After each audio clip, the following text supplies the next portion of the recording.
Hello, and welcome to the Two Ball Brothers and a Microphone podcast. This is Danny Ryan, and I'm here with Tommy Ryan. How you doing, Tommy? I'm doing well. We're People can now see we are bald. We just don't say that. Yes. We're trying something new in the New Year's, folks, and that is we're going to try doing this on Teams and try posting out to a YouTube channel. And today we have with us, for the third time, Sam Marshall. Sam, how are you doing? I'm doing great, thank you. Yeah, good to be here with you two guys. We love having you on because we love your accent. We just you make us sound smart, Sam. It's just wonderful. Sound like an extra from Game of Thrones, I know. Yeah.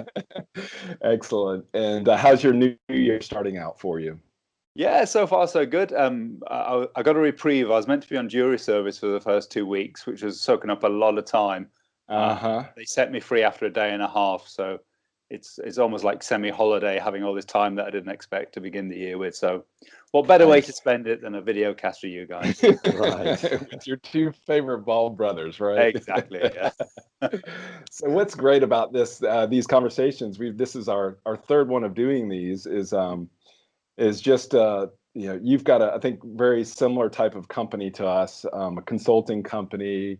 You're over in the UK. I think just through the years, gotten to know you and what you do, and it's just been great to work with you and hand off. I think so many clients come to us with questions about SharePoint Intranet in a box, and it's wonderful to hand them off to you and have you help them out. So we really appreciate that. Well, no, it's a pleasure. It's a bit like client ping pong, isn't it? Because I get quite a few North American inquiries that we don't handle that go back over your side, so it's all good. So have you ever heard of the Ryan brothers or this ThreeWill or Tree? Have you heard of those guys? From the Southern U.S., you've probably heard of them, but I digress. So what I wanted to do in this conversation was to pick up. You've now done the fourth version of your report, your SharePoint Intranet in a Box report, and as Tommy, nice. The printed copy. Well, no, this is hard. This is the whole printed thing. It's so big. Wow. The printer said we can no longer bind this behemoth that you're shoving our way. So and we appreciate the blood, sweat, and tears that you put into this thing to produce this thing, because it helps. Boy, I can't. It's almost. It seems like a full-time job trying to stay on top of what's going on within this niche of the marketplace. It's very, very active, and every year I think surely we're kind of maxed out now in terms of the number of new products that will be launched, and every year there's probably been 20 launched in the last 12 months since last we spoke. So really active, and of course Microsoft pushing the boundaries all the time too. Yep, absolutely. And that's going to be the wonderful part about this conversation is seeing where Microsoft's coming along and how the market is reacting to that. So let's jump into this. Within this is V4 of the report, correct? Yes. So we started research in 2015 and we pushed it out early 2016. This is the 2019 edition. We've done one roughly every 12 months. And you have, for this one, you're doing, it looks like 39 products, so close to 40 products, and 11 of those are new ones.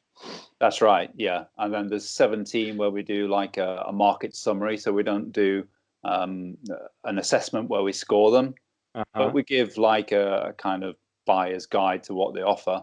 We're trying to kind of say, well, what are the ones that are likely to be on the short list of many people where you really need to differentiate? So for them, we'll do a long, like an expert evaluation.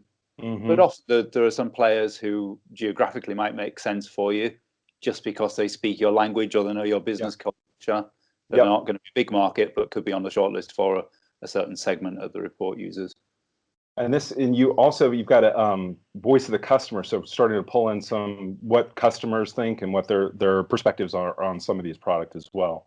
Yeah, so that's new this year, and I think you guys nudged me towards doing that, as well as other people saying it would be nice to see. So the idea of that in particular is that although we can evaluate how the product looks in a demonstration, can't be living with it for 6 to 12 months and really getting a sense of maybe some of the areas where they're going rougher or harder than you expected.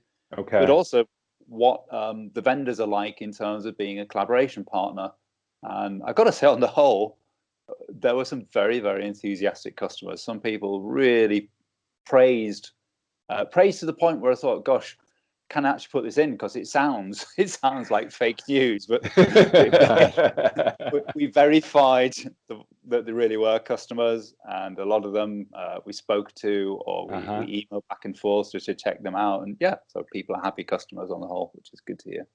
That's awesome. And then we saw, I guess, over the course of last year, what's happening with Microsoft with communication sites and hub sites, those come along, and how does that impact existing products that are out there, and what's the market doing to react to those things that are coming from Microsoft?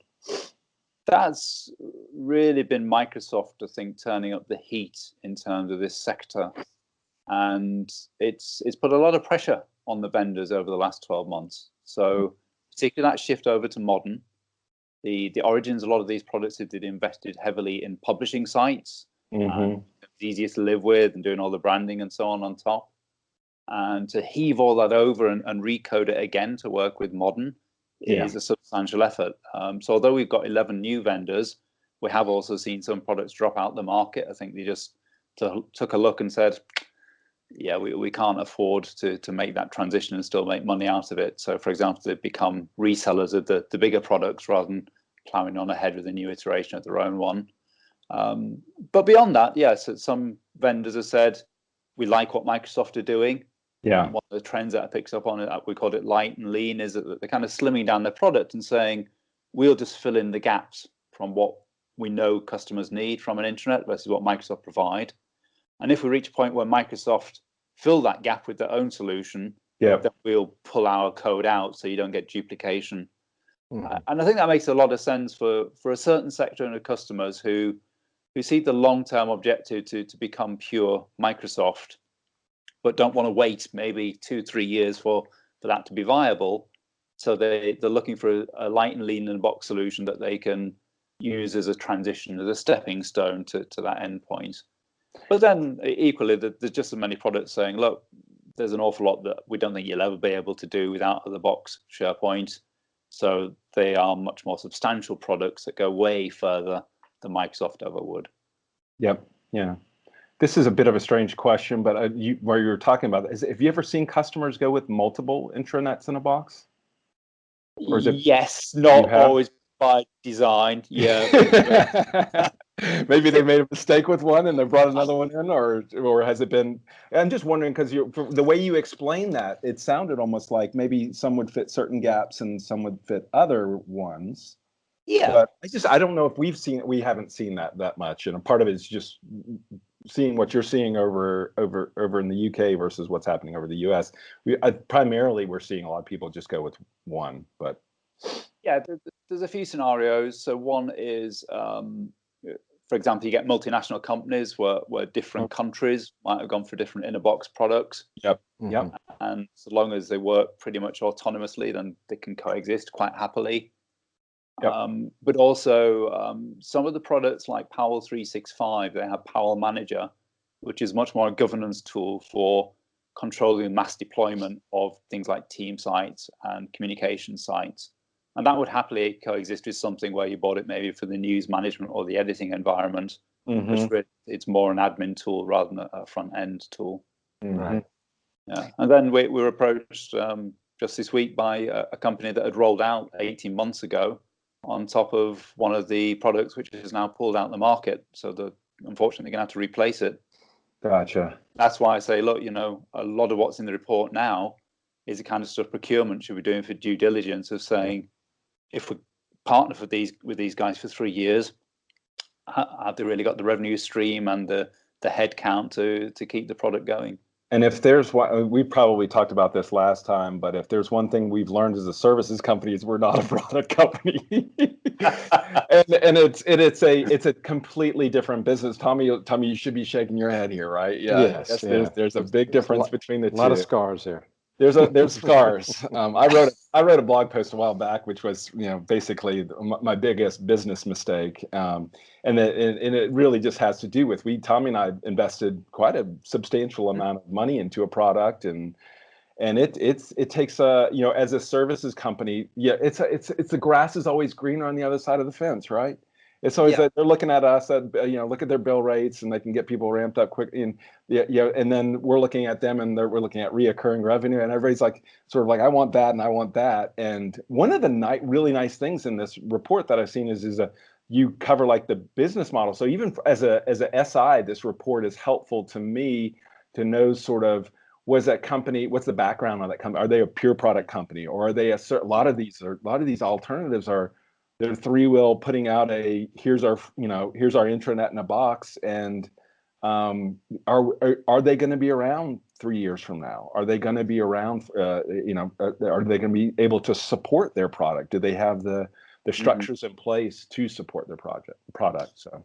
Yeah, so we categorize their approach. So some of them, I think what we talk about, we classify as accelerator. So the ones who come from like the SI background, who have maybe branded the code library, but it's not something where they can just go in there and everybody gets the same thing and you switch it on and 4 hours later you've got like the empty shell of an intranet. It's more, they talk about maybe a 3 months deployment, which has been shortened from what would have been a 6 months deployment because they have that accelerated code.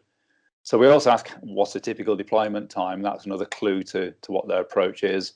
If you say, yeah, we'll install it in 4 hours, then that's a pretty strong hint that really it is a product, and it's probably got a regular release cycle and a roadmap and all that kind of good stuff.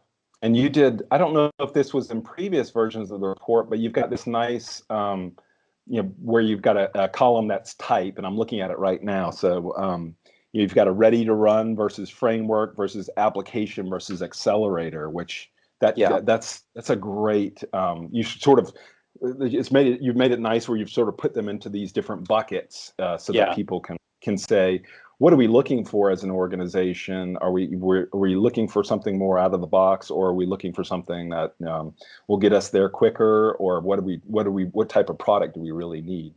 Yeah, that's new this year because it's more technical than we originally had in our heads. I suppose when we wrote the first couple of versions, my mindset was maybe someone in internal communications wanted to do a bit of window shopping and then talk to the IT department. But what we found is an awful lot of people on the IT side are using our report to have that conversation too, which is great. So we put a lot more in to help them with their decision making. Mm-hmm. Now, Sam, are you seeing any trends with the type of organization that you see that's entering into the market? Is it accelerators? You're seeing more accelerators, or more of the pure product play when it comes to Internet in a Box? Yeah, it's more of the pure product, but also the framework side. So I think it is hard, as Danny says, to do the accelerator when you're also a services company. Right. And probably for the next 2 or 3 years, they can make good money by migrating from classic to modern as a service.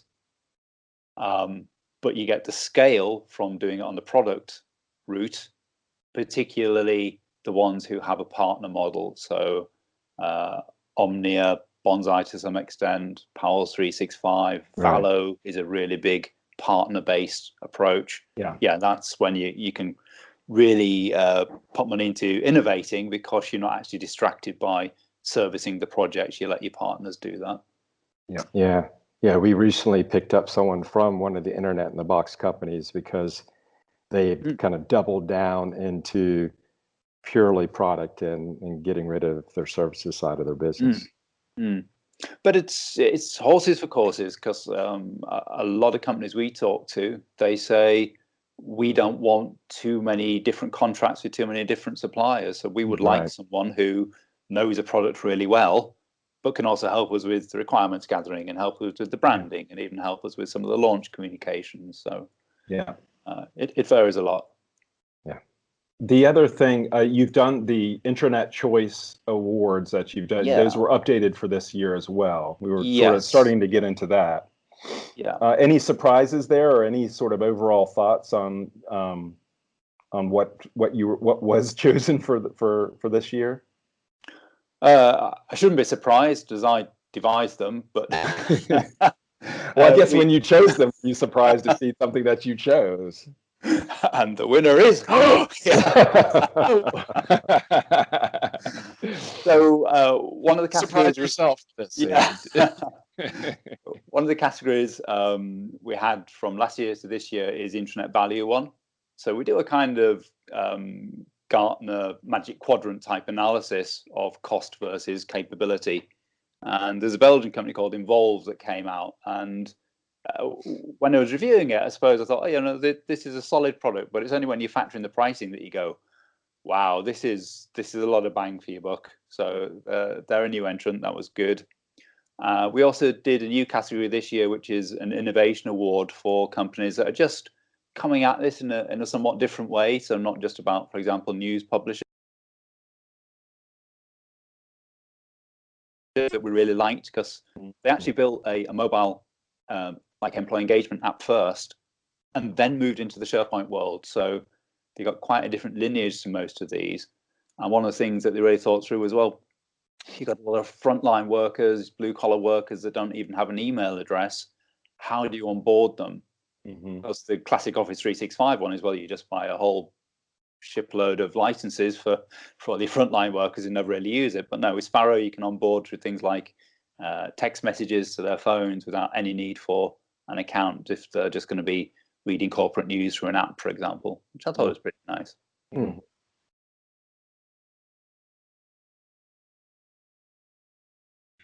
Like we talked about this last time, the whole idea of, you know, number one, you can get overwhelmed by the number of products that are out there, and I think sometimes people jump ahead and they skip the requirements piece of this, which is you know, we have the same philosophy as what you've got within the report, which is this should all be driven off of requirements.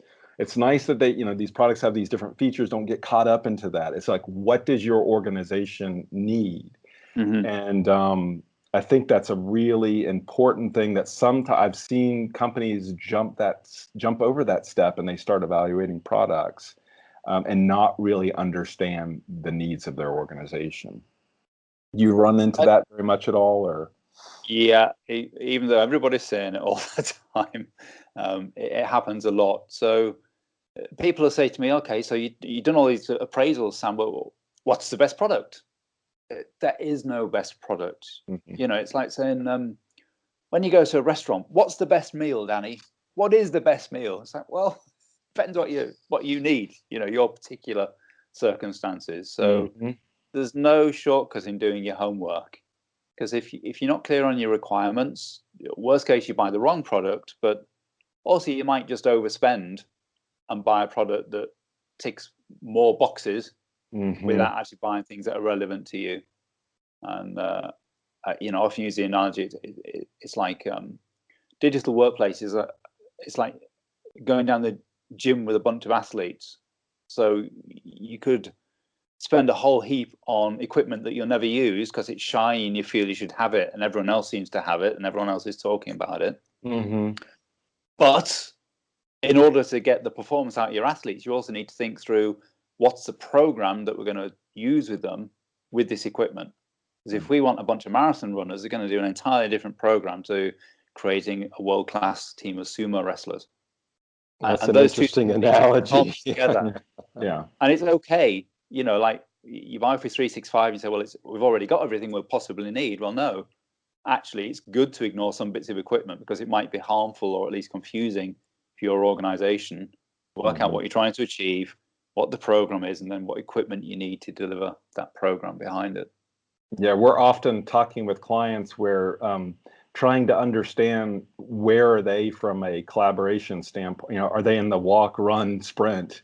You know, if they're taking certain actions, you can throw things in front of them and heads explode, or they never get used, or you just really, you have to think about where they are on the path of maturity as an organization, and then enabling them, you know, sort of the next step for them. Don't need to jump any steps. You just need to give them the next step along the path. This gets into, I think, the $1 million question, which is, do I go with, you know, because Microsoft has been making some investments around SharePoint as a platform. Yeah. And do I, you know, where is there an inflection point where you're seeing organizations sort of just go with trying to get the most out of SharePoint versus starting to introduce some of these products that are coming out, and that comes with there's overhead involved with that. There's a whole sort of dynamic involved with getting another party involved in building out your digital workplace. So it's like this whole Tommy and I are trying to stay on top of this and trying to help customers with this, which is make sure you're getting the value out of what you've got from Microsoft. And then we can look at gaps. We can look at what requirements are not being met. But where would you classify, where are we at right now with regards to what you're seeing customers do where they're like, no, we're just going to either hold off on an intranet in a box, or we're evaluating it, or where are people with that as we stand right now in January 2019?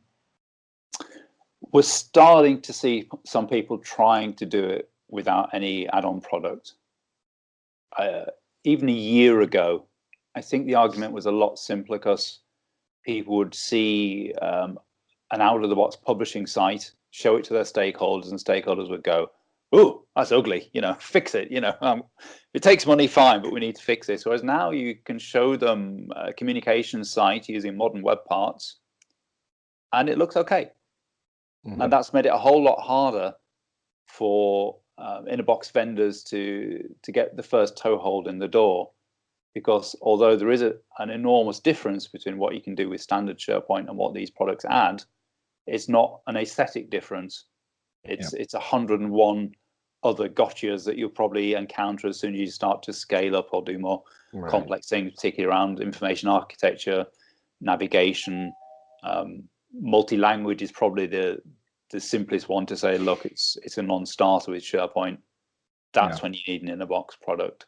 But for many other things, my concern is that companies will start going somewhere down the road, and they'll start with an information architecture that goes, page, news, links, yeah, we're good. Finance site, documents, links, photograph ahead of finance, yeah, we're good. Really detailed finance policy, and they do the vertical bit. Yeah. And it doesn't fall over because it works quite nicely like that. It's only when you say, oh, but now we want HR, and then we want to start doing Northern Territories and Latin America, and then you find the information architecture doesn't scale. So I always say to customers, well, if you want to try it with standard SharePoint, just create 20, 30 sites, whatever you think you'll need, empty sites that represent the structure of your destination intranet. And just make sure it all hangs together as you want. And test that bit, because it's the navigation, things like mega menus, things like what happens when you've got a lockdown site with restricted access that only some people can see, but you might want a menu item in the hub site above it. How's that going to work? And this whole thing about news roll-up, which is getting very complicated in SharePoint, but also massive potential to tie yourself in knots if you're not careful. That all needs a very strong pilot, I would say, before you can really decide, is this actually possible with standard SharePoint, or do we need an add-on? And we've started to, this past year, we discussed this a little bit before we jumped on, where we've tried to transition over from, we've got experience with moving people from other platforms over onto Office 365, typically like the Jive. We've done lots of those. And really, we've come to appreciate the importance of information architecture and really thinking through, especially with some of these larger organizations, because depending on the organization, some of them might have just sort of like a let's throw it out there and see what sticks type of mentality with things. We see this. I mean, this is we're consultants. We go in and see people's ugly things sometimes, and that's sometimes the way that their approach to the world. But then we try to have more comprehensive, holistic approach to this, where we're sort of like, let's talk about an approach to how do we do this, and let's talk about how we do this more like thinking the little bit of time that you spend up front thinking through some of these things, how it will end it, like you're saying, well, let's build out these, we know we're going to need these things, and let's not stick with one department, but let's make sure we provide a framework for how we're moving ahead. It's just really important for us to do that, and just to be there as an outside company saying you need to be thinking about these things. For sure, yeah. What else? We could talk for hours about this stuff. I love these updates. I want to, before we jump off here, you've still got the executive summary report that people can download for free, correct? Yeah, so it's about 40 pages, and it's a lot from the introduction. And one of the sweeteners we've added this year is a comparison chart that says, this is what you get from standard SharePoint, this is what Microsoft has said is on the roadmap, and this is what you may still need over a kind of maturity curve from typical to advanced deployments. And it took an awful lot of time to put that together, so I ummed and ahed about, do we give this away for free? But I thought a lot of people are going to be in those conversations now about, do we need this add-on or not? So I think, well, the feedback I've had is that people find that really useful in those early discussions. And then once you've got some more confidence that you probably do, or you're on the fence, then then you'll get a lot of value out of the main report as well. Yep. So you can download that from our site. It's just a simple. All we want is your email address, your mother's maiden name, just your email address. A little bit of DNA. And you can unsubscribe. Yeah, a little bit of DNA. Yeah. It's like, Sam, it's just like us. You're a little bit of a drug dealer. You're just giving them a taste, right? It's just a little bit of That's right, the gateway drug. The gateway report here. It is very helpful. For folks who are listening, at a minimum, just go download that report. It'll also just help to justify you getting the full report as well, because it's I know I've pointed people to that. And the full report itself, download off of the Clearbox website, correct? Clearbox.co.uk. Yeah, you'll see a link on the homepage, and you can buy it with a credit card and get the PDF within a minute. Excellent, excellent. Anything else you guys want to mention before we jump off here? So, I mean, probably worth just touching on a couple of the other big trends. So one is we're really pleased to see multiple language support taking off in the last year, because it is very hard to do. And it's not just about maybe translating a static page. It's about saying, we need to put out an announcement in English, French, and Spanish, and it's all got to go live at the same day. But if someone spots a mistake and you correct the English version, how do you manage that workflow of making sure the Spanish and French ones also get updated? So some companies have done that, also hooking a lot into Microsoft Cognitive Services now. So the best products will show you maybe the English version of one side of the screen, and then as you scroll the English version, it scrolls the translated version in parallel, which has been machine translated by Microsoft, and then you can go in and do your final bit of human translation polishing, which that's going to save so much time for companies that have wanted to manage multiple languages and not really been able to do it before.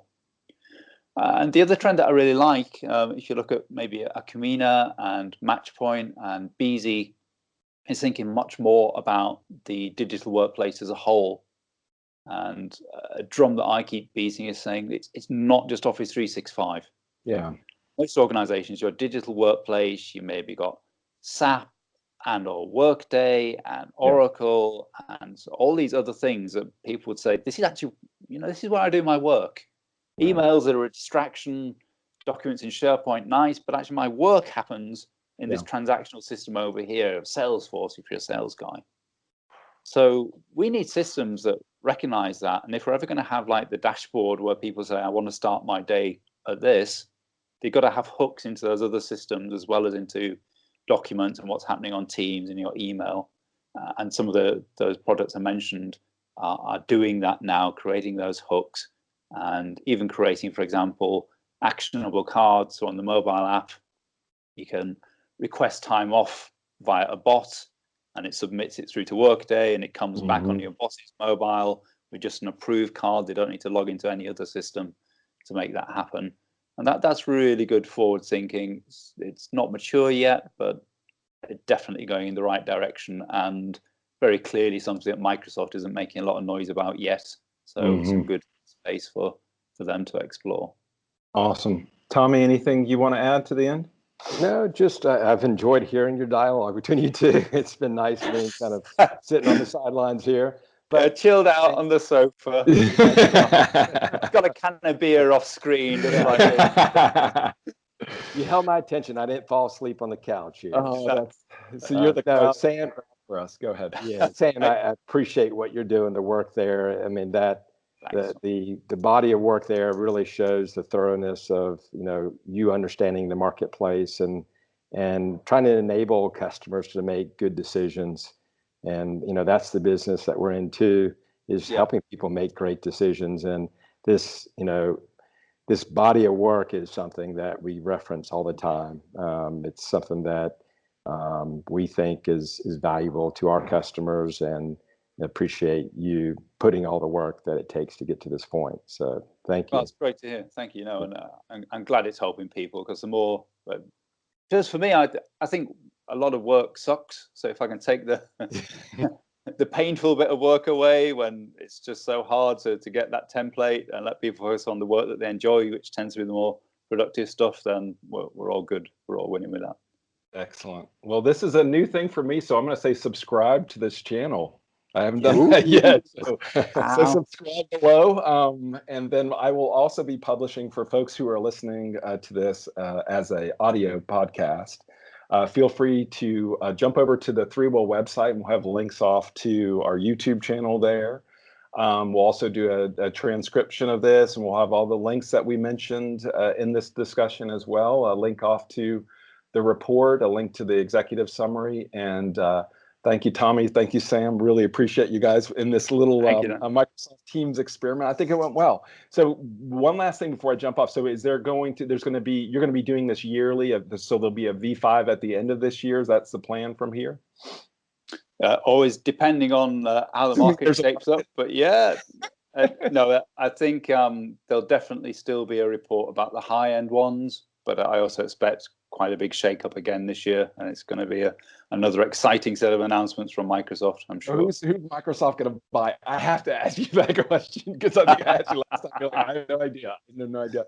It seems like that's a bit of an inevitable thing, but they may or may not. But it seems like that's something that's out there as well.